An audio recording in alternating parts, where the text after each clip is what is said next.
السلام عليكم ورحمة الله تعالى وبركاته. إخواني الأعزاء، أخواتي الأعزاء، أخبار تفيد أن المغرب سيعود إلى الساعة القديمة، سوف يزيد ساعة في التوقيت العادي، بحيث سنعود إلى الساعة القديمة واليوم القصير. ولكن الحمد لله على كل حال، ورمضان مبارك سعيد بالصحة والسلامة. مع العلم أننا ولفنا هذه الساعة هذه الصراحة ولات فيها البركة، وبزاف المغاربة يقولون أن هذه الساعة اللي نقصوا كانت فيها البركة، وحنا كنحسوا أننا كندوزوا نهارنا، أننا نهار كنحسوا به دقة دقة، حيت هذه الساعة البيولوجية. مع الأسف غنرجعوا للساعة العادية، ولكن الحمد لله.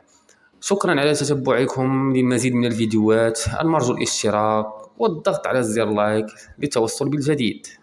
السلام عليكم ورحمة الله تعالى وبركاته إخواني الأعزاء.